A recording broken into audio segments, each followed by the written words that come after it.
Un paisaje ondulado, bordeado de colinas boscosas. Sobre una cima, un grupo de casas. Sobre otra, una ciudad pequeña. En el valle, entre los follajes, una cascada dispuesta sobre un río. A la derecha, bajo un montecillo de encinas, avanza un pastor. A la izquierda, el tronco de una encina se inclina sobre un estanque. Una mujer desnuda se apoya en el brocal con su mano derecha. En su mano izquierda, sostiene una jarra de cristal. En el centro, 3 personajes están sentados sobre la hierba. Otra mujer desnuda tiene el rostro vuelto hacia la derecha. Ella sostiene una flauta. Un hombre joven, con cabellos claros muy rizados, inclina la cabeza hacia su derecha. A su lado, otro hombre joven, de cabellos largos y negros, toca el laúd. Recuerdo de Arcadia. El concierto campestre. Tiziano Vecellio.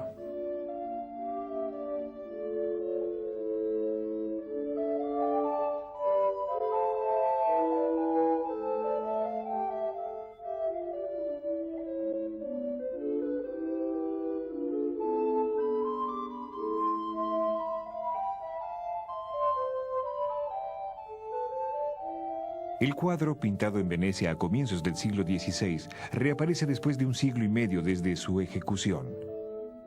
Figura entonces en la colección de Eberhard Jabach, un banquero de origen alemán, naturalizado francés, director de la Compañía Francesa de las Indias Orientales.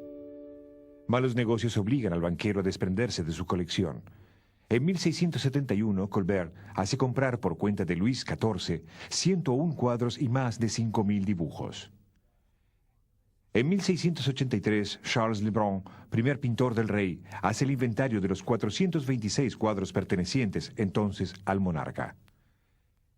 El concierto campestre figura allí bajo el número 205 con el título de Pastoral y atribuido a Giorgione.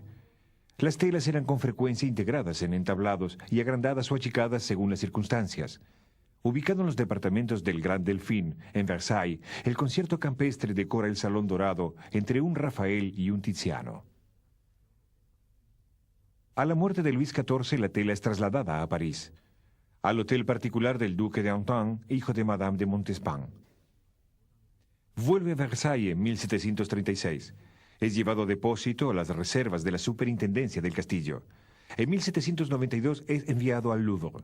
Sigue siendo atribuido a Giorgione, pero desde entonces bajo el título Concierto Campestre. El cuadro debía medir alrededor de 1,05 m por 1,36 m.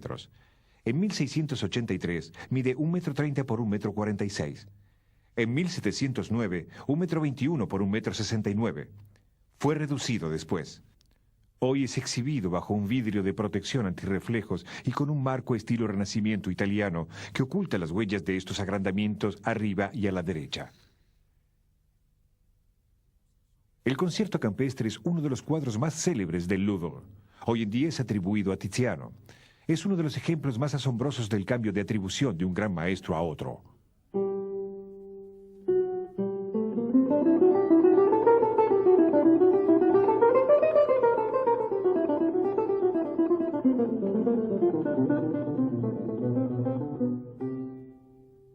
Los pintores venecianos son los primeros en hacer uso de la tela extendida sobre un bastidor, moda de soporte que se generaliza hacia fines del siglo XV. La tela era preparada con ayuda de yeso, enduido blanco compuesto de yeso en polvo mezclado con cola animal. Esta capa estaba coloreada en marrón o en marrón rojizo, de modo de obtener una superficie neutra, la imprimatura. Sobre la imprimatura era trazado un bosquejo, muy a menudo a pincel, con ayuda de un pigmento más oscuro. Después era esbozada la composición de modo fluido, con ayuda de un blanco o de un gris muy claro. Las sombras eran dejadas en reserva en el tinte de fondo. Esta capa, la base, tenía una gran importancia.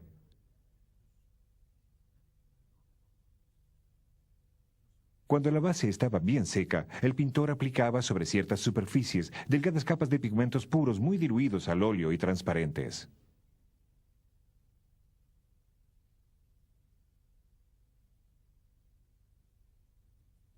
El tinte final era producido por acumulación de esas capas translúcidas, o glacis. Diferentes tonos de rojo se obtenían a partir de un mismo pigmento, haciendo variar el número de las capas. Podía haber así decenas de capas sucesivas formando una suerte de prisma. El reflejo de la luz sobre la capa inferior muy clara es lo que crea esa luminosidad tan particular, con sus efectos de transparencia, de profundidad, de reflejos. El pintor terminaba su cuadro equilibrando todos sus tintes. Los glacis estaban reservados a las telas, a las encarnaduras, a las maderas y los metales, y, lógicamente, la mayoría de las otras superficies estaban pintadas en trazos gruesos y con pigmentos opacos. El concierto campestre está cubierto por un barniz espeso que se ha amarillado y ensuciado, amarronando los cuerpos y haciendo que se confundan los azules y los verdes. La gama de colores perceptible es, por lo tanto, simple y clara, bastante próxima a las que se observan en varias obras de juventud de Tiziano. El traje rojo del músico del laúd reúne a su alrededor a los otros colores de la tela. Ese rojo entra en concordancia con el verde crudo de las praderas, con el verde más oscuro de los árboles, con el azul del cielo, con los resplandores blancos de la jarra o de las camisas, en fin, con los ocres y los rosados de las encarnaduras femeninas. La luz viene de la izquierda, un poco hacia atrás del espectador. Ella toca el brocal de la fuente. Toca también la colina del segundo plano y las cabezas oscuras de los dos jóvenes se destacan sobre un fondo claro. Pero estas modulaciones jamás son oposiciones marcadas. En algunos lugares el claro y el oscuro se oponen y un poco más lejos se funden. Los mismos principios para el pastor, que pasa de una pradera clara a la otra, contorneando el bosquecillo de árboles oscuros. En fin, la luz ilumina el lado izquierdo de las casas y dora los follajes. Es, según toda apariencia, una luz de fin de la tarde en verano.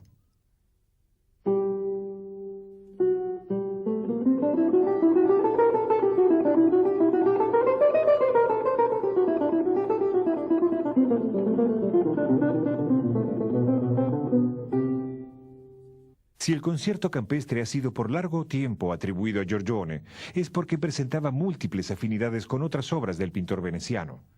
El Crepúsculo,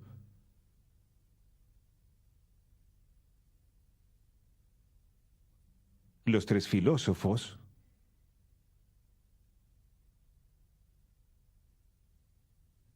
La Tempestad. Estos cuadros forman composiciones enigmáticas cuyos sujetos ocultos dividen a los especialistas, como varias obras de Tiziano. Giorgione acuerda un lugar muy grande al paisaje que participa de una suerte de meditación filosófica y poética, tema que se encontrará también en muchas obras de Tiziano. En fin, Giorgione también pone en escena a pastores, músicos y mujeres de formas redondas.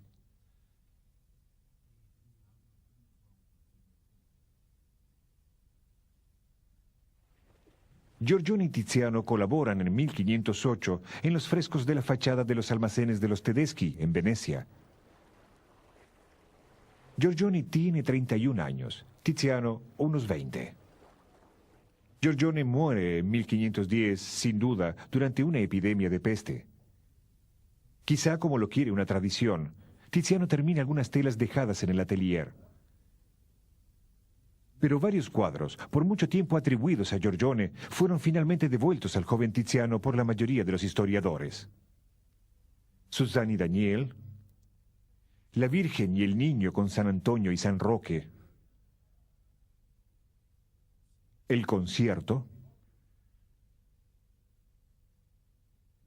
El caso de la Venus dormida es más complejo. La roca y la silueta de la mujer serían tal vez de Giorgione. Se sabe por testigos que antes de 1525, Tiziano pintó un pequeño Cupido, hoy en día recubierto, y un paisaje. Tiziano reutiliza este mismo paisaje en Noli me tangere.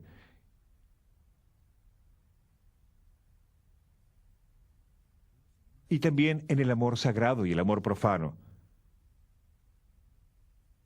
pero invertido y aumentado por una torre. Esta Venus dormida ocupa el mayor espacio posible del cuadro. Curvas y redondeces armonizan con las del paisaje. Es la primera manifestación de un género pictórico que conocerá una inmensa posteridad. Tiziano, que se apega a la Venus dormida hasta el punto de parafrasearla, no cesará en el curso de su muy larga carrera de volver al tema de la mujer desnuda tendida frente a un paisaje.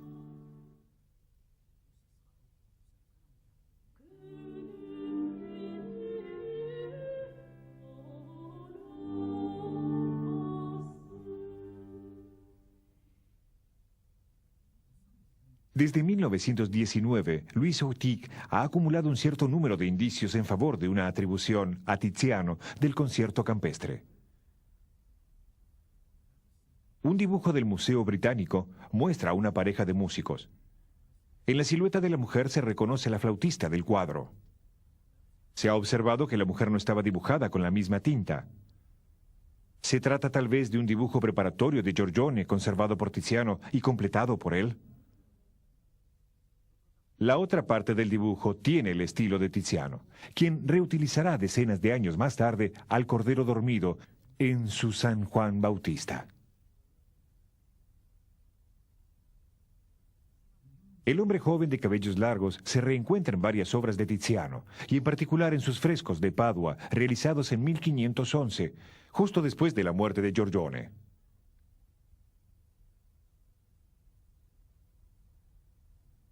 También el ejecutante de laúd, del cual se encuentra otra figura en el mismo fresco y cuyo perfil Tiziano tomará para el pastor de la alegoría de la vida humana, como para un personaje de Suzanne y Daniel.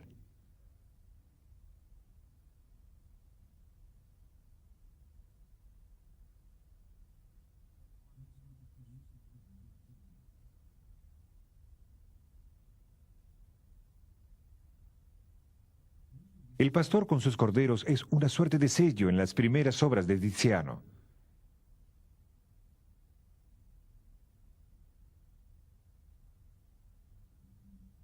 Noli me tangere. El amor sagrado y el amor profano.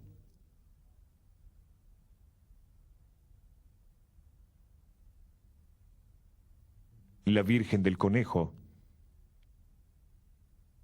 La alegoría de la vida humana.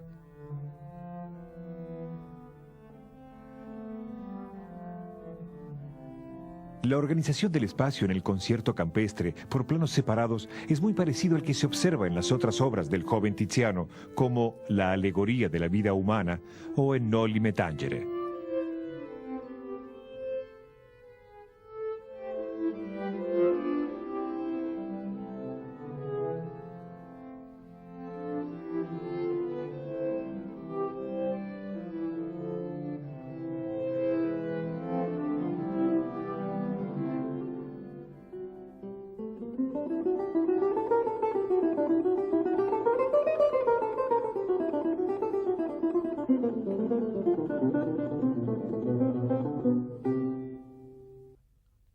La escenografía muestra sobre todo la tela de montaje del siglo XIX y solamente algunos elementos de la tela de origen.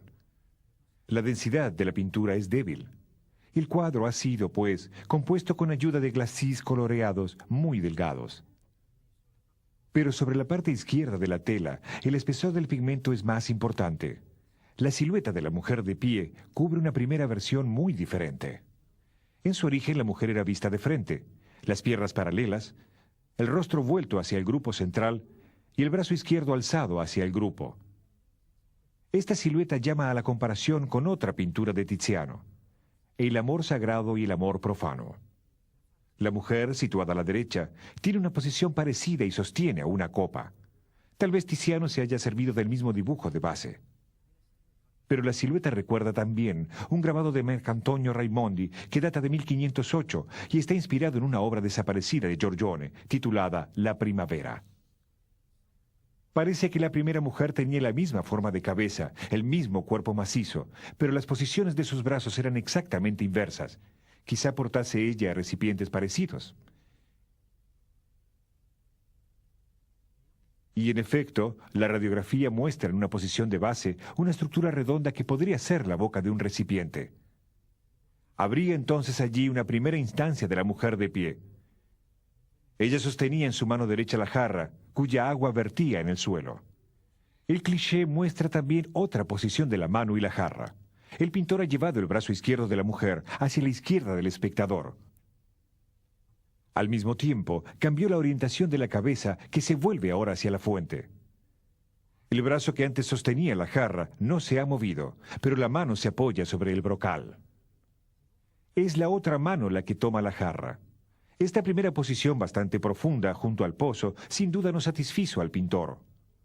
Ha elevado el antebrazo y la muñeca en un gesto mucho más elegante. Y la cabeza se ha movido otra vez. A la torsión del busto corresponde una torsión inversa de los miembros inferiores. La pierna izquierda de la mujer ha pasado detrás de la derecha.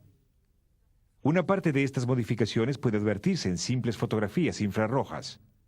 La huella de la pierna izquierda original es visible en la hierba y en el borde del ropaje del ejecutante del laúd. También son perceptibles la posición intermedia del brazo y la segunda posición de la jarra. El mismo cliché muestra una red de líneas finas. El personaje fue copiado de un dibujo según el método tradicional de puesta en cuadro. Más fina que la simple fotografía, la técnica de reflectografía infrarroja permite analizar, con ayuda de una cámara de video, el reflejo de la luz sobre las capas más o menos profundas de los pigmentos. Así se percibe por zonas el primer dibujo efectuado a pincel sobre la imprimatura. O puede observarse un arrepentimiento en la posición del pie del pastor. Igualmente el pintor ha ensayado varias posiciones de los dedos de la mujer, que tal vez sostenía una copa antes de sostener la jarra. La segunda posición de su brazo es también muy visible. Pero la reflectografía no permite leer lo que hay debajo de las pintadas opacas y no aporta, pues, otras informaciones sobre la posición exacta de la primera mujer desnuda.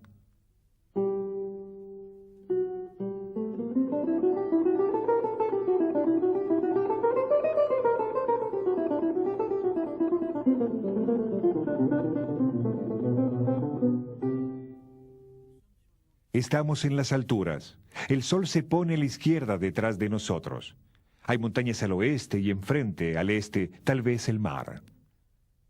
El paisaje representado es seguramente de una región interior del país veneciano. Tal vez la región de Treviso, cuyos valles frescos eran muy frecuentados en verano por los venecianos. El joven de cabellos rizados está descalzo. Viste una camisa simple y un chaleco de cuero. Sin duda es un pastor o un campesino.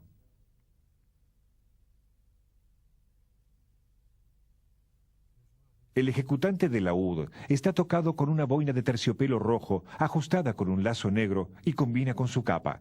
Este tipo de boina aparece en otros cuadros de Tiziano.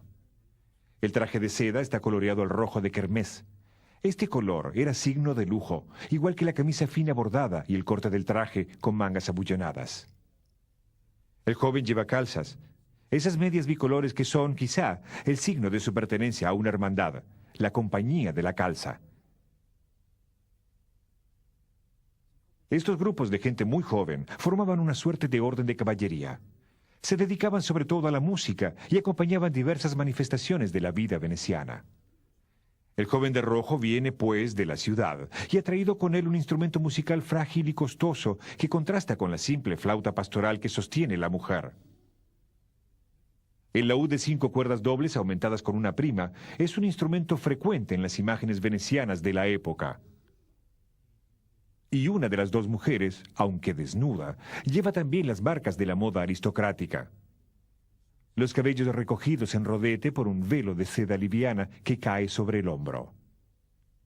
¿Pero por qué mujeres desnudas se desplazan por el campo junto a hombres vestidos que parecen ignorarlas? ¿Por qué la flautista está desnuda y sentada en una posición tan desenvuelta?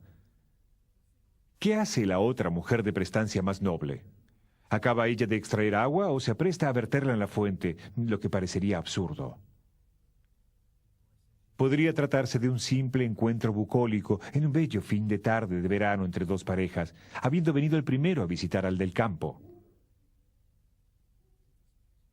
Esta explicación ha parecido siempre demasiado simple a los historiadores de arte, que han elaborado hipótesis más complejas.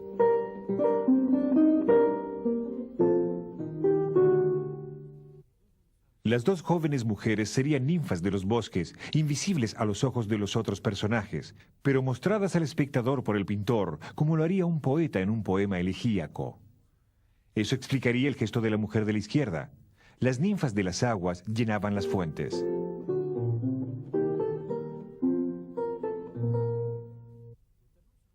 El cuadro sería una alegoría de la poesía. En el conjunto de cartas del juego de tarot llamado de Manteña, impreso en Ferrara hacia 1468, existe una figura de la poesía. El personaje sentado toca la flauta con una mano y con la otra vierte el agua en una fuente. La figura de la música es una mujer sentada que también toca la flauta con un laúd a sus pies.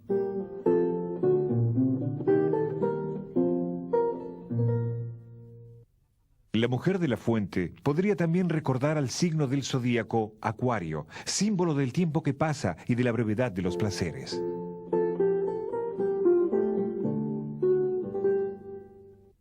Se ha propuesto ver igualmente en el concierto una ilustración de los comentarios de Marcille Ficin sobre el banquete de Platón. Los dos aspectos del amor serían simbolizados por los dos jóvenes opuestos por su vestimenta. En cuanto a las dos mujeres, ellas representarían la naturaleza doble de Venus, terrestre y celeste. Una está sentada pesadamente sobre la tierra, la otra se yergue sobre un solo pie. Y el concierto sería, de hecho, una alegoría del amor y de la belleza. Numerosas imágenes astrológicas ponen en escena la doble naturaleza de Venus y de sus hijos, muy a menudo bajo forma de grupos de músicos y bañistas junto a una fuente. A comienzos del siglo XV, Venecia se vuelve la capital europea del libro impreso. Se editan los clásicos griegos y latinos y también algunos libros en italiano. Los manuscritos eran raros o de difícil acceso. Los libros entran desde entonces en casa de todos los alfabetos. Muchos cuadros de Tiziano están inspirados en escritos antiguos. El pintor intenta así reinventar los cuadros célebres de la antigüedad, desaparecidos, pero descriptos por los cronistas. La Bacchanal de los Andrian, o ilustra escenas mitológicas descritas por los poetas, y sobre todo por Ovidio, Baco y Ariadna. Venus y Adonis. Además, Tiziano vuelve a la famosa frase de Horacio, ut pictura poesis, la poesía es como la pintura, y llama a sus cuadros poesía.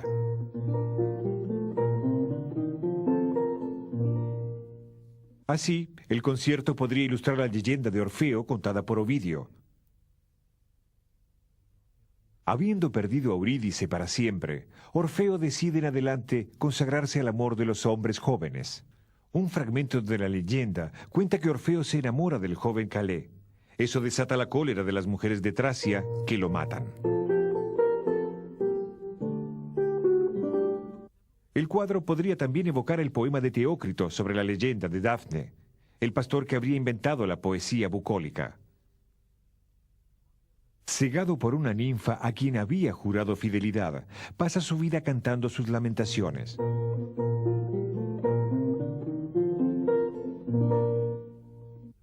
El cuadro podría también ilustrar varios pasajes de las bucólicas de Virgilio, donde dialogan y cantan los pastores de una Arcadia feliz. La Arcadia es una región montañosa del centro de Grecia. Sus antiguos habitantes tenían la reputación de vivir una suerte de edad de oro pastoral, sin convenciones, sin preocupaciones, a veces sin vestiduras. La música y el canto eran sus principales ocupaciones. La idea de Arcadia renace en Venecia a comienzos del siglo XVI.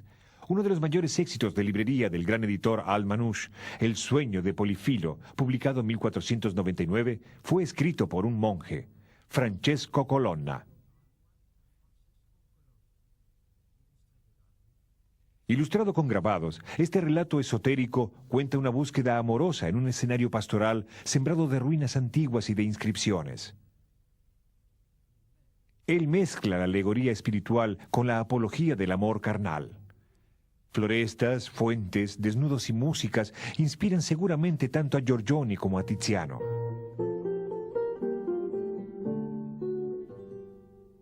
En la montaña, cerca de Treviso, los venecianos instalaron a Caterine Cornaro, la ex reina de Chipre.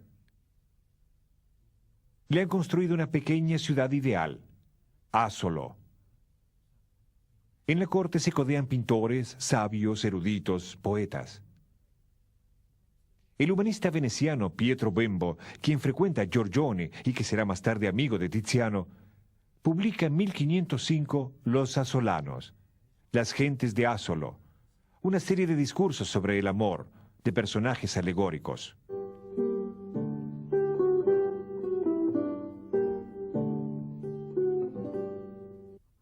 En fin, en la misma época circula otro gran éxito de librería, un poema del napolitano Jacopo Sanazzaro, La Arcadia, escrito en italiano pero inspirado por Virgilio. En un pasaje el narrador, Sincero, dialoga y toca la lira con un pastor, Carino. Numerosos elementos del poema podrían corresponder al cuadro. Virgilio imaginaba su Arcadia en las campiñas de Mantua. Los venecianos la sitúan en las montañas de Venecia. Imaginan ellos un retorno a la Edad de Oro, lejos de la civilización corruptora. En esta Arcadia veneciana, los músicos, los poetas y los pintores forman una élite espiritual. El cuadro ideal mezcla así música, amor y naturaleza.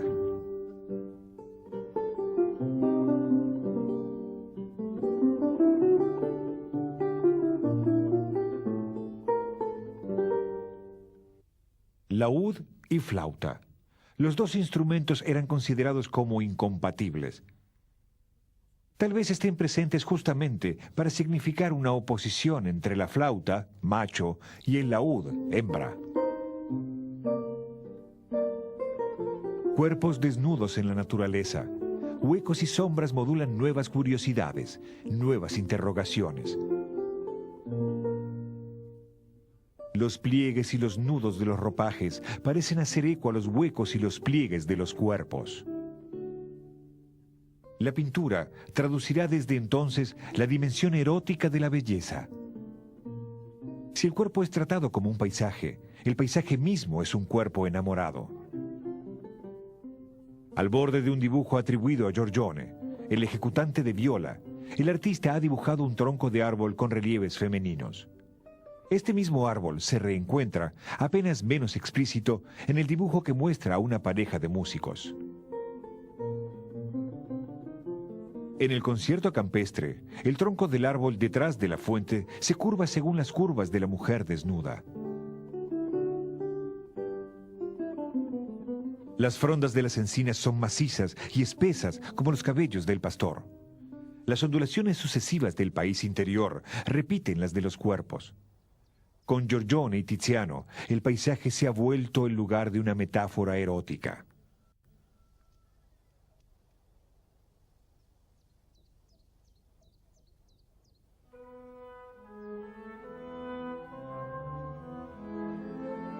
Objeto de fascinación para los visitantes, el concierto campestre es también un cuadro mítico para los pintores. Y yo también en Arcadia, es la frase que los pastores y pastoras de Poussin descifran sobre el antiguo sarcófago. Las fiestas galantes de Watteau parecen jugar, pero esta vez en ropajes rococó, las mismas escenas de la Edad de Oro. En 1863, Manet da del concierto campestre la interpretación más célebre, El almuerzo sobre la hierba. Si las mujeres están desnudas, es porque se han desvestido y bañado. Una de ellas está en trance de lavarse. No hay más ninfas ni alusiones mitológicas. La mirada irónica sobre una Arcadia de picnic no impedirá a la imagen continuar obsesionando a los pintores. En su juventud, Cézanne ejecuta de memoria una acuarela recordando las grandes líneas del cuadro. El concierto campestre y el almuerzo sobre la hierba están en el origen de un pequeño cuadro, pastoral. Y durante toda su vida, el pintor vuelve con obstinación al tema de los bañistas y las bañistas en una naturaleza saturada de colores.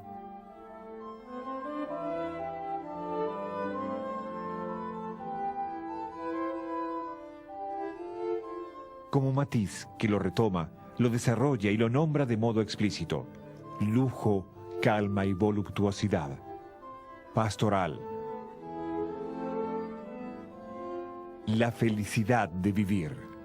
La imagen nació a comienzos del siglo XVI. Era tal vez ya la ilustración de una idea antigua.